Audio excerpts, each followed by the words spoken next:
우리 23장 1절 제가 읽고 2절은 번갈아 가면서 여러분들과 교독하도록 하겠습니다. 자, 제가 먼저 읽겠습니다. 여호와는 나의 목자시니 내게 부족함이 없으리로다.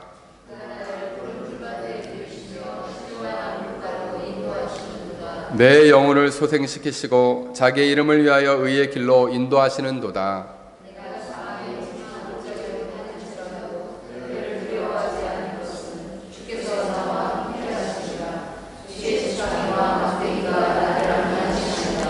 주께서 내 원수의 목전에서 내게 상을 차려주시고 기름을 내 머리에 부으셨으니 내 잔이 넘치나이다.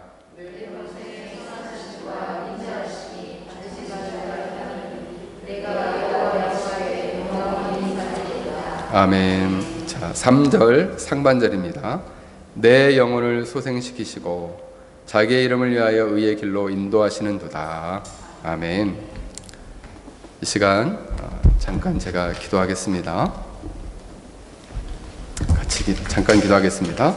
거룩하신 하나님, 이 시간 연약한 종을 들어 말씀을 대언케 하시니 감사합니다.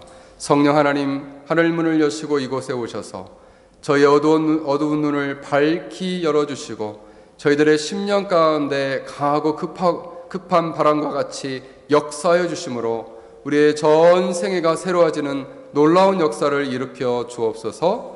예수님의 이름으로 기도합니다. 아멘. 오늘 말씀의 주제는 영적 침체와 회복이라는 주제를 가지고 말씀을 전하고자 합니다. 우리 몸에는 이제 의사들은 보통 이야기하기를 모두 다 암세포를 가지고 있답니다. 그런데 이 암세포가 가만히 있을 때는 아무런 문제가 없는데 어느 순간 이 암세포가 조금씩 자란다면 그때부터 이제 문제가 발생하게 되는 거죠. 그래서 한 5년에서 6년 정도 성장하게 되면 이제 몸 전체에 영향을 미치고 건강한 세포에게 가는 모든 양분을 이 암세포가 이렇게 빨아들이게 됩니다. 놀랍게도 이 암세포는 이 머리의 명령이나 몸의 통제를 따르지 않고 멋대로 막 자라게 되는 거죠.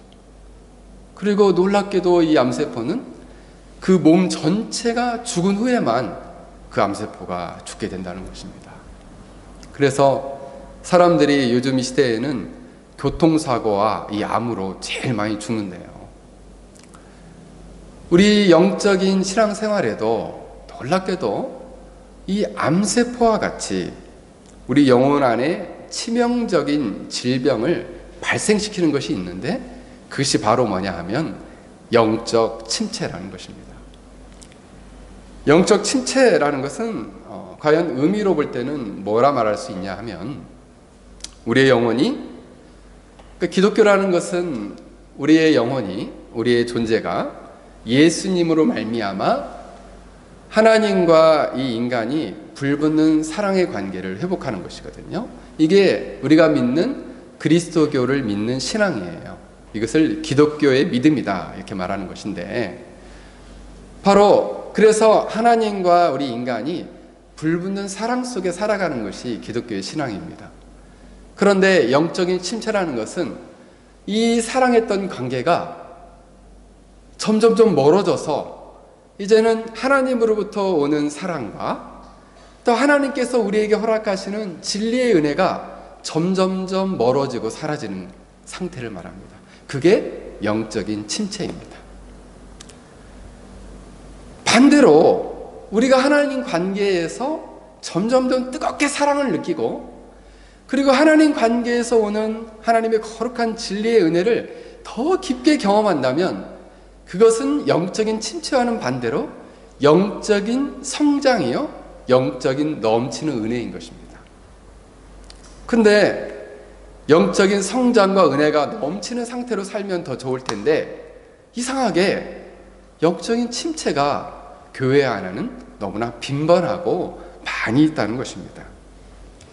이 영적인 침체에 빠지는 것을, 그러니까 우리가 몸에 암세포가 있을 때 이것을 알면 좋은데 모를 때가 너무 많아요. 마찬가지로 이 영적인 침체가 사람에게 찾아왔는데 이것을 모르고 살아가는 경우도 많이 있다는 것입니다. 이것을 다른 말로는 영적 무감각이라고 합니다. 몸이 아픈데 아픈 줄 몰라요. 영혼이 병들어서 아픈데 아픈 줄 모른다는 것이죠.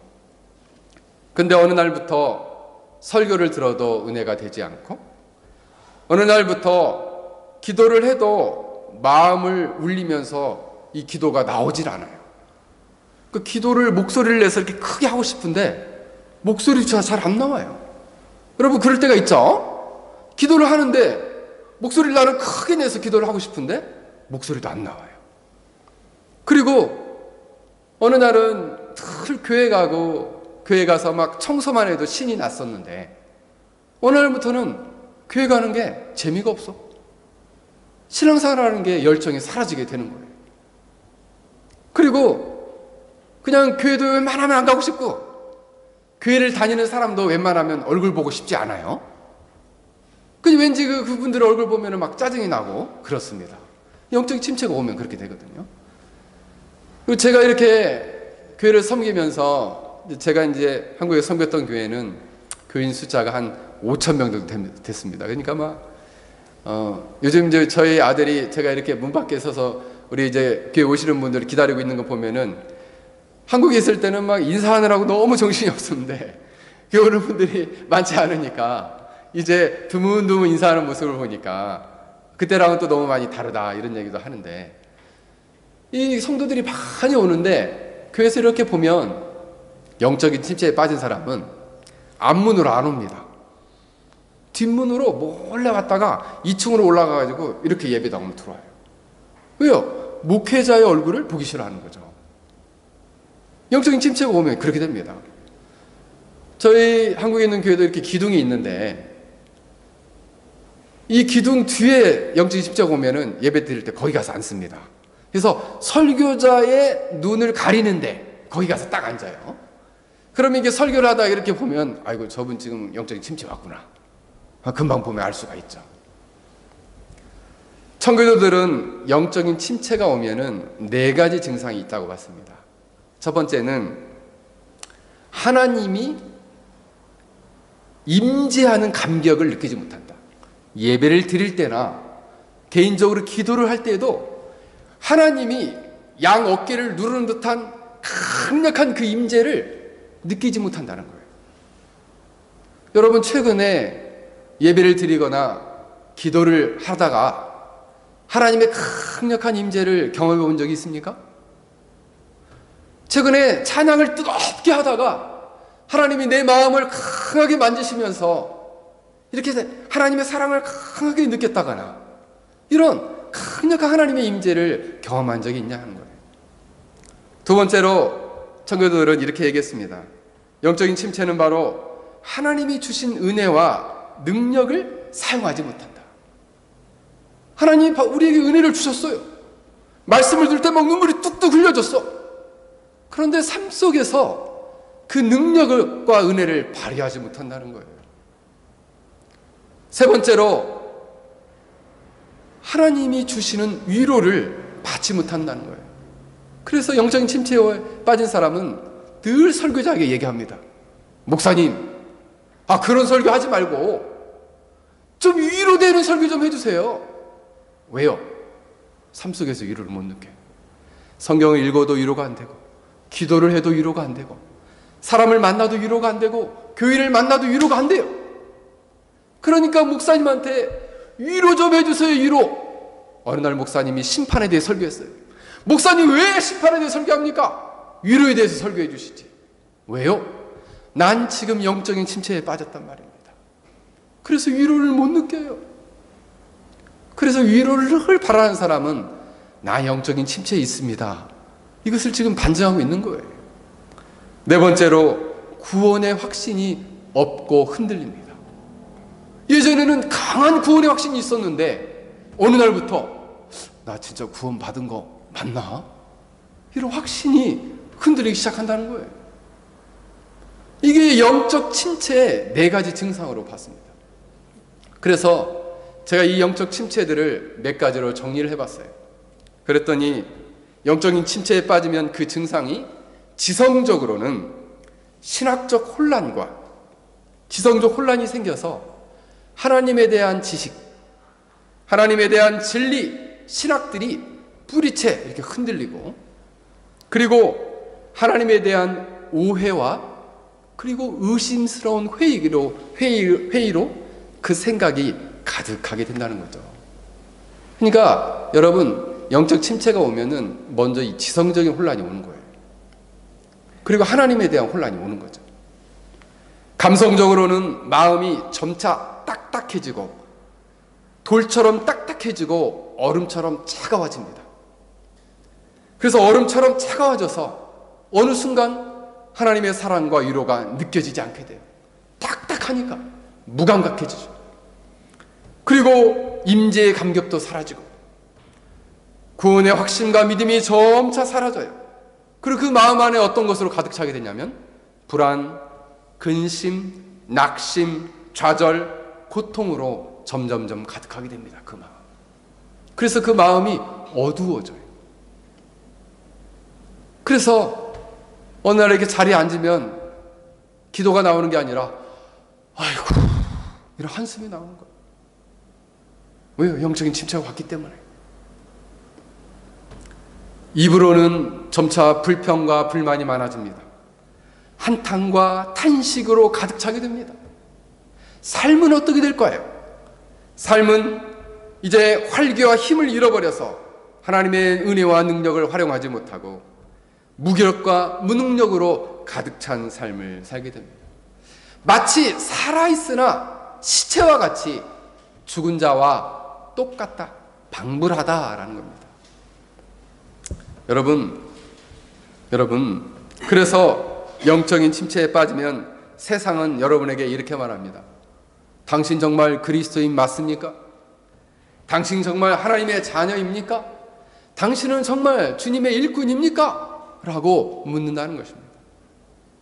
여러분, 사단은 영적인 침체에 사람을 빠뜨려서 어떤 목적으로 데려가려고 하냐면 바로 죽은 자와 같은 상태로 만들어서 하나님께 영광을 돌리며 하나님을 기뻐하며 찬미하며 살아가지 못하도록 한다는 거죠. 그래서 우리가 하나님의 영광을 위해서 보다 적극적으로 찬양하며 영광을 돌리며 하나님의 그 선한 영향력, 그리스도인으로서의 성향연한 영향력을 발휘하지 못하도록 하는 것은 사단의 전략일 것입니다. 성경에 보면 유명한 사사 중에 누가 있냐면 삼손이 있습니다. 삼손은 정말 힘이 셌죠. 정말 힘이 셌죠. 그래서 이 삼손은 어느 정도 힘이 셌냐면 자기를 속이는 그 블레셋 사람들을 이 동네에 보면은 아스글론이라는 동네에서 자기 장인 되는 사람과 그리고 아내 됐던 사람이 자기를 속였어요. 화가 나가지고 수십 명을 그 자리에서 때려 죽였습니다. 뿐만 아니라 가사라는 곳에 가서 드릴라에게 빠져가지고 이제 힘의 근원을 뺏기죠. 근데 사실은 이 드릴라에게 힘을 뺏기기 전에 나귀의 턱뼈로 블레셋 사람을 1000명을 때려서 죽였습니다.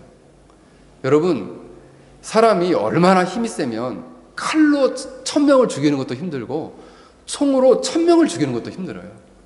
근데 이 나귀의 턱뼈 요만한 것으로 사람을 때려서 1000명을 죽일 수 있다는 것은 어마어마한 힘이거든요. 이랬던 사람이 드릴라의 무릎에서 머리가 깎입니다. 그리고 힘을 잃게 돼요. 힘을 잃게 되자 블레셋 사람들이 그 사람을 잡아다가 눈을 뽑습니다. 그리고 큰 바위 맷돌을 돌리는 소처럼 일을 시켰어요. 그래서 그 연자 맷돌을 이렇게 돌리면서 뱅글뱅글 도는 그러한 존재가 된 거예요. 그래서 사람들은 그를 재롱을 분다, 재주를 부린다, 이렇게 성경은 표현하고 있습니다. 하나님의 위대했던 종이, 그의 사명은 블레셋 사람들을 물리치고 하나님의 백성으로서의 영광을 드러내는 것이었어요. 그런데 그가 이제는 그 사람들의 앞에서 조롱거리가 되었고 무기력하게 이제는 맷돌을 졸리는 존재가 되었다는 것입니다. 마치 우리가 영적인 침체에 빠지면 이와 같은 모습이에요. 세상 사람들의 조롱거리가 되는 거죠. 그들을 주의 사랑의 통치, 주의 생명의 통치로 통치하며 다스려가야 되는 존재인데 그들의 조롱거리가 된다는 것이에요. 그러므로 항상 우리는 생각해야 합니다.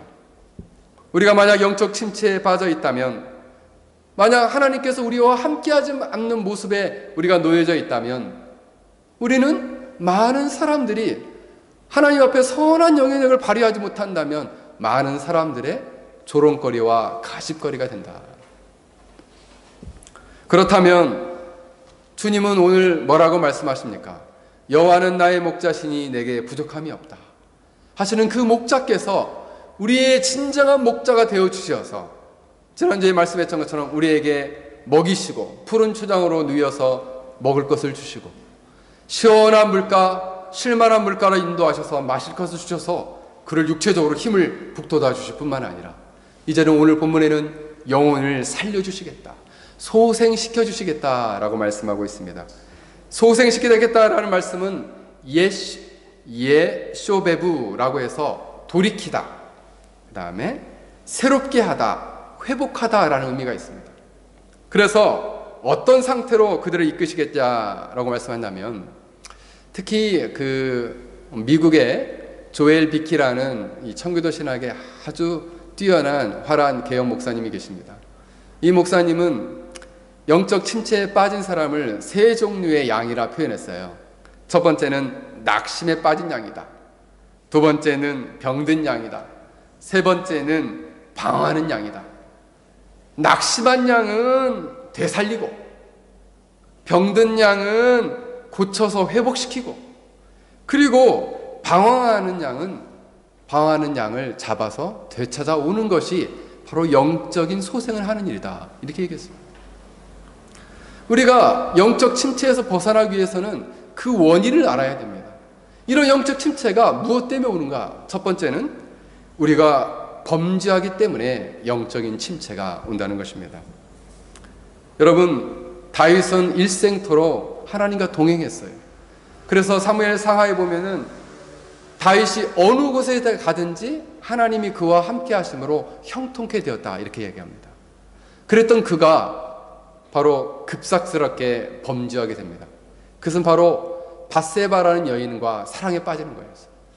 근데 그 여자는 유부녀였어요. 유부녀와 사랑에 빠지자 그는 하나님께 범죄하게 되었고, 그는 간음의 죄를 범했을 뿐만 아니라 그 밧세바의 남편인 우리아를 이제는 전쟁터에 보내 살인하는 그러한 범죄까지 이르게 되었습니다. 그러나 그는 영적으로 무감각했어요. 이것을 나단 선지자가 지적할 때까지도 자기가 범죄한 줄 몰랐어요. 그랬던 그가 나중에 죄를 깨닫게 되었습니다. 그리고 그가 죄를 깨달았지만 그는 깊은 영적인 침체에 빠지게 되었어요. 죄라는 것은 하나님께 대한 반역입니다. 도전입니다. 그리고 그 죄는 하나님과 사랑의 관계였던 그 자리를 깊은 골을 만들어요. 그래서 다시금 그 골을 넘어서 하나님을 만날 수 없게 만든다는 거예요. 죄의 골짜기가 드리워진 것이죠. 그래서 불러도 하나님은 응답하지 않는 상태가 되었습니다. 로이드 존스 목사님은 영적 침체의 근본적 원인을 마귀라고 봤습니다. 마귀는 우리의 불신앙을 이용해서 영적 침체에 빠뜨린다는 거예요. 그래서 영적 침체의 궁극적 원인은 마귀인데, 그 마귀는 우리의 불신앙을 가지고 이용한다는 거예요. 우리의 불신앙을 가지고는, 만약 우리 마음 가운데 믿지 않는 불신앙이 없으면 마귀는 아무런 힘을 쓸 수가 없다는 것이죠. 그러나 우리 안에 마음에 불신앙이 있으면 바로 이 마귀가 우리의 마음에 불신앙을 가지고 우리를 굴복시키고 넘어뜨린다는 것입니다. 그래서 급격하게 넘어지고 범죄하면 자기도 모르게 지성적인 혼란이 오고, 하나님 나와 함께 하시나, 마음은 딱딱해져서 사랑을 느낄 수가 없고 그 삶에서는 무기력하게 된다는 것입니다. 여러분, 죄라는 것은 이렇게 다윗처럼 급격하게 범죄한 것도 있지만 서서히 쌓이는 죄도 있어요. 서서히 쌓이는 거예요. 여러분, 이제 사람의 관계에서 어느 때 갑작스럽게 관계가 딱 깨어지면서 금이 쫙 가는가? 이렇게 보면 사람의 관계에서 어느 순간 서운함을 느낄 때, 그때 자기도 모르게 사람의 관계가 깨어질 수 있다는 거예요. 그래서 누군가에게 서운한 감정을 느끼기 시작하면 그것은 바로 노란불 들어온 겁니다. 깜빡깜빡 노란불 경고등이 들어온 거예요. 서운하다는 표현은 어떤 표현이냐면 마음속에서 상대방에게 무언가를 기대했는데 그것을 그 상대방이 인지하지 못하고 기대를 저버리거나 무시한 경우에 서운한 감정이 확 올라오는 거죠. 근데 그 서운한 감정이 한 번, 두 번 쌓이기 시작하면 점점 커져요. 그러면 그 서운한 감정은 뭐가 되냐면 미운 감정과, 그러니까 서운한 감정을 성경에서는 뭐라고 표현하냐면 악의라고 합니다. 악의. 악이에요, 악의. 그 악의를 오랫동안 갖고 있게 되면, 서운한 감정을 오랫동안 갖고 있게 되면 이것이 한이 되고, 그리고 이게 미움이 돼요. 이 미움은 점점점 커지게 되면 그 사람에 대한 미움은 하나님에 대한 원망으로 이어집니다. 왜 하나님은 이 사람을 나를 만나게 해서 이 사람으로 하여금 나에게 고통을 받게 하는 거예요? 이 사람을 만나게 한 그 하나님이 원망스럽게 되는 겁니다. 그러면서 그 서운했던 감정이 급기야에는 하나님과의 관계도 멀어지게 만드는 거예요. 그러면서 영적 침체가 오는 거죠. 이렇게 작은 순간, 아주 작은 서운한 감정이 나중에는 하나님께 대한 원망과 미움으로 이어지고, 그 사람에 대한 미움은 바로 그 사람을 죽이고 싶은 마음까지 가게 만든다는 것이에요. 그러므로 우리는 점차 우리의 영혼이 마치 태양이신 하나님을 등지고 막 걸어가면 이런 어두운 그림자에 드리워지는 것과 똑같아요. 그래서 이런 영적 침체에 빠진 사람들은 끊임없이 자기 연민과 자기 자신을 자꾸 변호하면서 자기 연민에 빠지게 됩니다.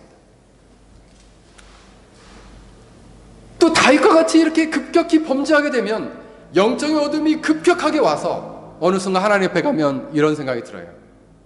나 오늘 교회에 왔는데 다른 모든 사람은 하얀 옷을 입고 하나님 앞에 서 있는데 나만 이렇게 새카만 옷을 입고 이렇게 죄를 뒤집어 쓰고 새카만 옷을 입고 내가 하나님 앞에 이렇게 서 있구나. 자기만 새카만 보이는 거예요. 다른 사람은 하얗게 막 기쁨에 넘쳐서 하나님을 찬양하고 있는데 자기만 새카만 옷을 입고 하나님 앞에서 이렇게 두려운 마음을 가지고 떨며 서 있더라 이런 것이죠. 그러니 이렇게 범죄하게 되면 우리 마음에 무엇이 생기냐면 마음에 얼룩이 생깁니다. 얼룩. 여러분, 이 얼룩은 여러분 죄의 흔적이에요. 죄의 흔적은 우리 마음 안에 이따금 흔적을 남기는데, 여러분 이 유리도 보시면 이 유리에 어떤 얼룩이 남는다고 보세요. 그러면 밖에 있는 게 이렇게 선명하게 보이지가 않고 밖에 있는 게 이렇게 어그러져 보이죠. 우리의 안에 마음에 죄로 말미암아 얼룩이 생기면 하나님을 바라볼 때에도 어그러져 보여요. 하나님이. 그래서 하나님에 대한 원망이 생기는 거예요. 하나님은 참 불공평하시구나. 하나님은 왜 저러시지? 이런 오해를 갖게 되는 거예요. 그리고 사람을 바라봐도 곱게 안 보여요.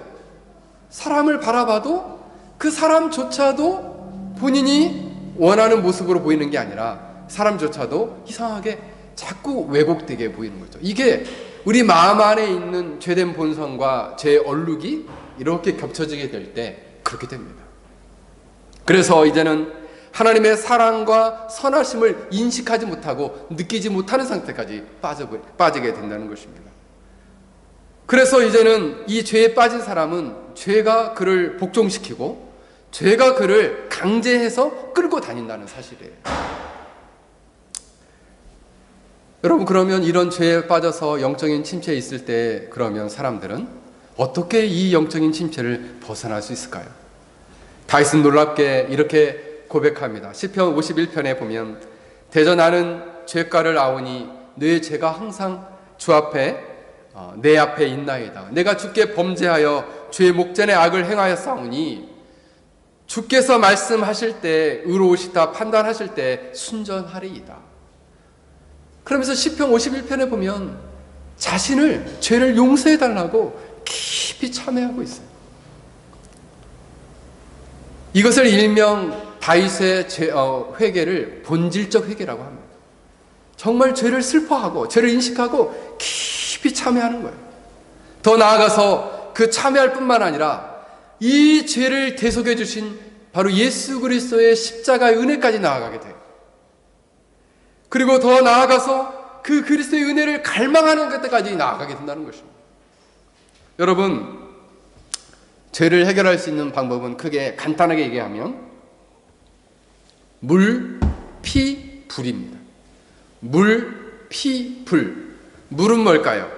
물은 내가 이렇게 범죄함으로써 하나님의 마음과 주님의 마음에 고통을 드렸던 그 회개의 눈물을 말해요.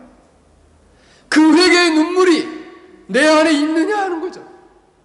그 눈물을 흘릴 때에 바로 주님은 그 눈물을 받으시고 자신의 몸을 찢어 그 보혈의 피로써 우리의 죄를 덮어주신다는 거죠. 그래서 두 번째가 피예요. 눈물을 그의 피로 우리의 죄를 덮으실 뿐만 아니라 마지막은 우리의 모든 죄와 악을 성령의 불로 깨끗하게 정결하게 태워주신다는 것이죠. 그래서 우리의 죄를 깨끗하게 하는 방법은 바로 우리의 회개의 눈물과 그리스도의 보혈의 피와 성령의 불이다라는 것입니다. 이것을 성령의 새롭게 하심이라 말할 수 있는 것입니다. 여러분, 목자이신 여호와 하나님께서 여러분에게 영적 침체에서 벗어날 수 있는 세 가지의 방법을 주신 것입니다. 바로 회개의 눈물과 그리스도의 보혈의 피와 그리고 성령 하나님의 놀라운 불길로 우리의 죄와 악을 태우시고 꺼져가는 심지와 같은 우리 영혼 안에 다시금 주님을 향한 불붙는 사랑으로 불타오르게 하신다는 거예요. 그럼으로써 영적인 침체에서 확 벗어나게 되는 것이에요. 그러므로 우리가 범죄했을 때 세 가지를 기억해야 됩니다. 첫 번째가 뭐라고 그랬어요? 회개, 눈물. 두 번째가 보혈의 피. 세 번째가 성령의 새롭게 하시는, 정결케 하시는 불. 이 세 가지가 필요합니다. 두 번째로 영적인 침체가 오는 원인은 우리의 무지와 하나님 섭리에 대한 오해와 무지에서 온다라는 것입니다. 시편 73편에 보면 이 시인은 갑자기 영적 침체가 확 왔어요. 내가 넘어질 뻔했습니다. 내가 미끄러질 뻔했습니다. 하나님은 마음이 정결한 자 가운데 선을 행하신다고 했는데 나 정말 넘어질 뻔했어요. 왜요? 악인들이 너무 형통하고 교만한 자들이, 악인들의 형통하고 오만한 자들을 내가 질투했기 때문입니다. 오만한 자들은 이렇게 살아있을 때 너무 잘 살고 좋은 집에 좋은 차를 몰고 좋은 것을 먹고 호의호식하며 살고, 심지어 죽을 때도 이 사람은 생각했어요. 죽을 때 좀 악인은 나 지옥 가기 싫어 하면서 막 찌그리면서 죽을 줄 알았는데 편히 죽더라 이거예요. 죽을 때도. 그럼 이 사람 죽은 다음에 좋은 데 가는 거 아니야? 이렇게 생각하는 거예요. 죽을 때도 너무 편안히 죽더라 이거예요. 그리고 마음의 소원은 나 이만큼만 주십시오 그랬더니 이 사람은 이만큼 원했는데 이만큼 주더라 이거예요. 아니 하나님 그럴 수 있습니까? 근데 자기를 돌아보니까 자기는, 그리고 이 거만한 사람들은 이렇게 얘기한다는 거예요. 하나님이 어찌하랴, 지존자가 지식이 있으랴, 생각이 있으랴, 이렇게 얘기한다는 거예요. 근데도 평안하게 살고 평안하게 죽는데 나는 어떻습니까? 나는 일생토록 주를 위해서 마음을 깨끗이 하고 그리고 무죄한 삶을 살았지만 시인은 종일 고난을 당한다는 거예요. 나는 왜 이렇게 고난을 받냐? 종일 징벌을 당한다. 정말 하나님 불공평하구나 하면서 영적 침체가 왔다는 겁니다. 이건 섭리에 대한 오해예요. 어느 나라에 한 신하가 살았습니다. 이 신하는 폐하 앞에서 제일 잘 말하는 게 뭐냐면 무조건 폐하 정말 잘하셨습니다 이렇게만 얘기했다는 거죠. 근데 어느 날 이 폐하하고 사냥을 갔답니다. 근데 이 신하가 이 총알을 잘못 끼워가지고 총알이 폭발해 버렸어요. 그래서 손가락 하나가 끊어져 버렸어요. 그랬더니 이 신하가 그래도 잘된 일이라고 얘기하는 거예요. 그러니까 이 왕이 화가 나가지고 뭐가 잘 되냐 하면서 이 사람을 감옥에 빠뜨려 버렸습니다. 감옥에 딱 던져버렸어요. 그 다음에 이제 이 왕이 다시금 이 사냥을 나갔는데 사냥 길을 잘못 들어가지고 식인종에게 잡혔어요. 이 신종이 보니까 손가락 하나가 없어. 아, 이거는 흠이 있는 음식이다 해가지고 이 식인종이 이 폐하를 안 잡아먹었답니다. 그래가지고 이 폐하가 다시 왕궁으로 돌아와서 그 감옥에 있는 신하를 풀어주면서 아, 내가 정말 잘못했다. 너가 정말 잘됐다고 한 일이었는데 정말 내가 너 때문에 이렇게 살았다. 너를 이렇게 가둔 거 너무 미안하다. 이렇게 얘기했다는 거예요. 그랬더니 하는 얘기가 이 신하가 이렇게 얘기했답니다. 폐하, 이것도 참 잘된 일입니다. 저를 감옥에 넣은 것도 너무 잘한 것입니다. 만약 내가 감옥에 있지 않았다면 폐하를 따라서 사냥을 나갔을 것이고 나는 흠이 없는 음식이어서 시기종에게 잡아먹혔을 텐데 감옥에 넣어서 나는 살았습니다. 이렇게 얘기했다는 거죠. 그러니까 우리가 이런 삶을 돌아보게 될 때 우리 인생은 형통한 날도 있고 공고한 날도 있는 것이고 또 공고한 후에도 형통한 날이 있는 것입니다. 영국의 유명한 찬송가 작가 중에 윌리엄 카이퍼라는 아주 유명한 작가가 있어요. 이 사람은 세계적인 찬송가를 한 67편 정도를 쳤는데 이 사람은 32살 때 깊은 영적인 침체가 왔어요. 그래서 삶이 너무 의미가 없다. 난 참 죽는 게 마땅하다 이렇게 생각을 했습니다. 그래가지고 지나가는 마차를 잡아가지고 나 오늘 저 템즈강에 빠져서 죽겠다 하고 그 마차를 탔어요. 하고 다리에 내려가지고 이게 뛰어내리려고 하니까 마부가 막 뛰어내려서 아이고 이 젊은 사람아 이 젊은 나이에 왜 죽으려고 하느냐 하고 탁 붙잡아서 살았습니다. 아, 이거 죽는 것도 쉽지 않구나 하고 이제 집에 와서 독약을 마셨어요. 독약을 마시고 죽을 막 이러고 하고 있는데 지나가던 이웃 사람이 그것을 알고 들어와가지고 해독제를 먹여서 또 다시 살아났어요. 아, 이거 죽지도 정말 쉽지 않구나. 아무도 없을 때 면도칼 하나 꺼냈어요. 면도칼로 이 손을 끊어서 난 죽어야지 하고 면도칼로 이렇게 했는데 면도칼이 확 부러져 버린 거예요. 아, 이렇게 죽기가 이렇게 쉽지 않다니. 그래도 이 사람은 아주 이 성격이 아주 그냥 독했나 봐요. 마지막 죽겠다고 해서 이제 이 목을 매달아 가지고 자기 천장에 매달았어요. 근데 또 이웃 사람이 또 와서 자기를 또 살려줬어. 가지고 이제 병원에 누워 있는데 사람들이 와서 그 사람이 복음을 전했어요. 복음을 전하고 이 사람이 예수님을 영접했어요. 예수님을 영접하고 났는데 그때 그를 찾아온 목사님이 누구였냐면 존 뉴턴 목사님이었습니다. 그러면서 이 존 뉴턴 목사님이 나 같은 죄인 살리신 이 찬양을 작곡하신 분이시죠. 이 사람에게 놀라운 재능이 있음을 알려줬어요. 당신도 한번 글을 써라. 그래서 이 사람이 글을 쓰기 시작했는데 이 사람이 쓴 찬송가 중에 우리 지금 찬송가도 있습니다.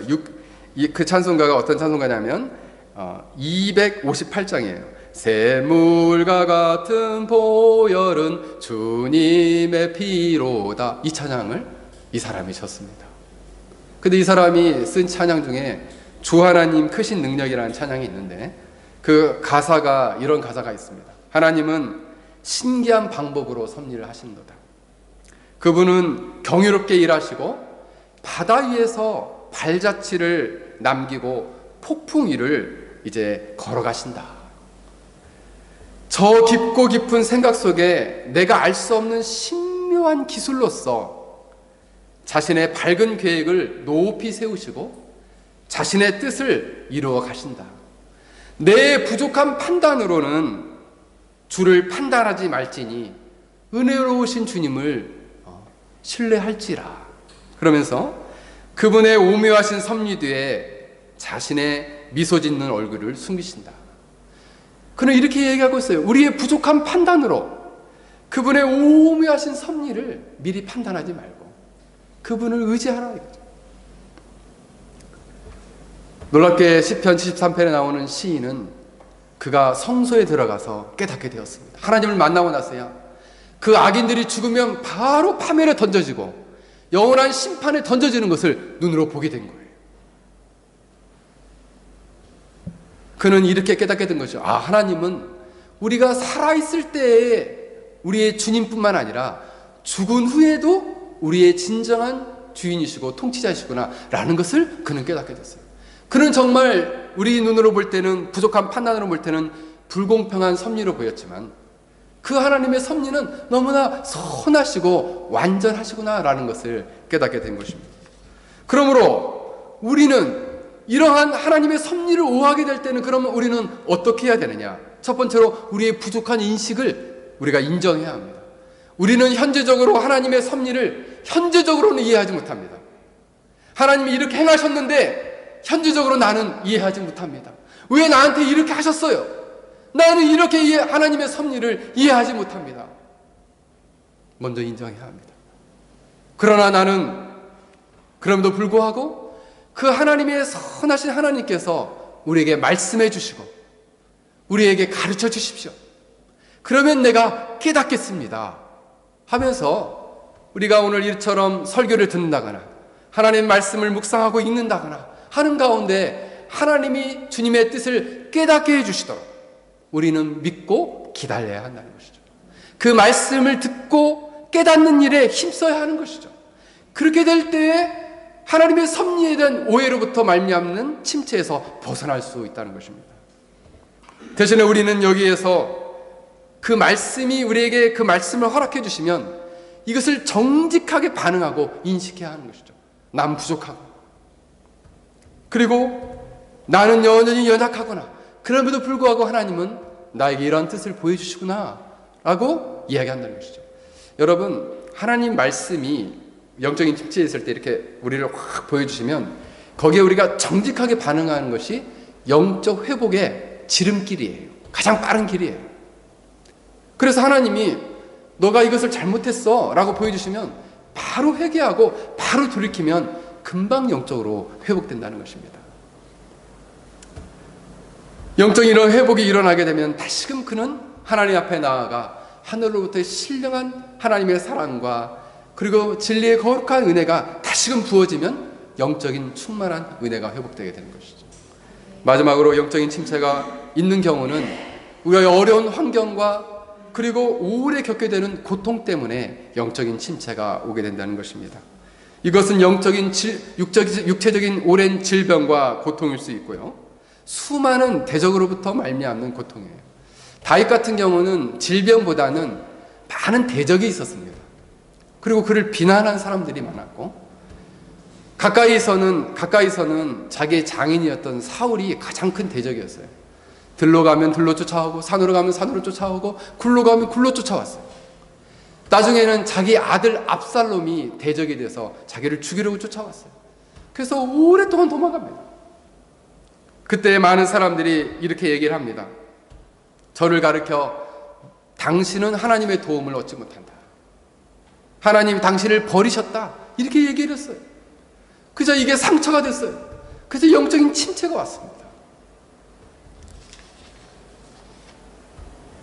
우리가 많은 어려움과 고통 가운데 있을 때에도 이런 영적인 침체가 올 수 있습니다. 지금 이제 북한이 핵무기 문제 때문에 지금도 참 어려운 가운데 있는데 북한에 있는 그리스도인들이 특히 많은 고통을 지금도 당하고 있다고 합니다. 근데 제가 이제 북한에서 나온 탈북자 중에서 여러 사람의 간증을 좀 이번 주에 좀 들어봤는데 이순옥 집사님이라는 분이 쓴 간증이 너무 무섭기도 하고 그리고 인간이 어쩜 이렇게 악할 수가 있을까 싶을 정도로의 그 내용이 담고 있더라고요. 한번 기회가 되시면 한번 들어보십시오. 근데 이분은 원래 이제 평양에 있는 아주 좋은 대학을 나왔는데 그 좋은 대학을 나왔다가 이제 보급소 관리소 소장을 했는데 어느 당간부에게 보급품을 하나 안 주는 바람에 괘씸죄에 걸려가지고 이 수용소에 가게 된 거예요. 수용소에 가보니까 자기는 똑똑하니까 이 사람을 수용소 전체 거기 6천 명의 죄수가 있었는데 정치범 수용소에 거기에서 이제 전체 재정 관리하는 거나 물품 관리하는 걸 맡긴 거예요. 똑똑한 사람이니까. 근데 이것을 하다가 이제 어느 그 철들을 용광로를 이렇게 뜨겁게 달구는데 거기 작업장을 갔더니 어떤 사람들이 정말 외계인처럼 온몸에 옷을 그냥 단 하나 이렇게 앞치마 같은 거 하나 입고 사람들이 다 허리가 굽고 머리가 빠지고 몸이 다 구부러져서 기형화된 사람들이 거기서 일을 하고 있더라 이거죠. 근데 그 보위부 거기 있는 경찰들이 그 교도관 간부들이 늘 하는 얘기가 뭐냐면 이 사람들은 당 수령을 믿지 않고 하늘에 있는 하늘을 믿는다 이렇게 얘기를 했다는 거죠. 알고 보니까 이 사람들이 예수를 믿는 사람들이었던 거예요. 어느 날은 너무 이 사람들이 화가 나서 이 사람들을 데려다 모두 수십 명을 모아놓고 너희들은 단 한 명이라도 하늘에 있는 그 하나님을 부인하고 당 수령인 김일성과 김정일을 믿고 그리고 당을 믿는다고 고백하면 풀어주겠다 얘기를 한 거죠. 한 명만 나와라. 그랬더니 모두 안 나오는 거예요. 그러니까 그 사람들 중에서 앞에 있는 8사람을 잡아다가 8사람을 넘어뜨리고 막 발로 때렸어요. 그러니까 뭐 온몸에 피가 막 쏟아지는데 그 사람들 얼굴에 뜨거운 쇳물로 얼굴을 부어서 그들을 그 자리에서 태워 죽였다는 거예요. 근데도 그 사람들이 죽어가면서도 단 한 번도 예수님을 부인하지 않고 주여 하면서 죽어갔다는 거예요. 그때 이 사람들이 믿는 신앙이 기독교인 줄은 몰랐다는 거예요. 이 이순옥 집사님. 나중에 알게 된 거예요. 그래서 그렇게 외쳤다는 거죠. 북한에는 바로 예수 그리스도가 안 계십니까? 하나님은 어디 계십니까? 너무나 큰 고통이 지금도 계속되고 있거든요. 지금도. 그런 점에 있어서 우리는 사실 너무나 평안한 가운데 신앙생활을 하죠. 예수를 믿는다는 이유로 그렇게 죽어가는 사람도 있는데 우리는 예수를 마음껏 믿을 수 있고 마음껏 찬양할 수 있고 마음껏 기도할 수 있죠. 그런 면에서 너무 감사하죠. 그러나 이런 고통과 어려운 환경이 계속될 때 영적인 침체가 오게 되는 거죠. 이런 고통에 있을 때 그럼 우리는 어떻게 해야 하겠습니까? 이런 어려움과 환경 속에 있을 때 바로 이 수용소에 있던 믿음의 사람들은 자기 자신을 의지하지 않았어요. 온전히 인내하며 견디며 하나님만을 의지했다는 거예요. 그리고 순교했습니다. 그래서 이순옥 집사님이 이렇게 기도 부탁을 합니다. 하늘에 계신 아버지께서 북한의 이런 비극적인 죽음을 더 계속되지 않도록 도와달라고 기도해 주십시오. 그리고 북한을 지배하고 있는 악한 영을 물리쳐 주시고 순교한 분들의 죽음으로 인하여 북한의 수많은 사람들이 주께로 돌아오게 해 주십시오. 라고 기도 부탁을 한다는 거죠. 그러므로 우리는 이런 어려움과 고난 속에 있을 때, 영적인 침체 속에 있을 때 우리는 낙심하거나 좌절하고 이들이 신앙을 버렸다면 이들은 벗어날 수 없었을 거예요. 그러나 그들은 인내하고 하나님을 전적으로 의지하는 믿음이 있었기 때문에 이 핍박을 이겨내고 승리할 수 있었던 것입니다. 하나님은 오히려 선하시지만 그들에게 고난을 허락했습니다. 그 고난을 통해서 나중에 이제 이 수용소에서 나온 이 분은 북한을 탈출해서 150개 나라에서 이 내용을 간증했어요. 그래서 이 북한 사람들의 수많은 그들의 믿음을 증거했어요. 그래서 북한에 있는 그리스도인의 믿음을 통해서 하나님의 영광을 드러냈습니다.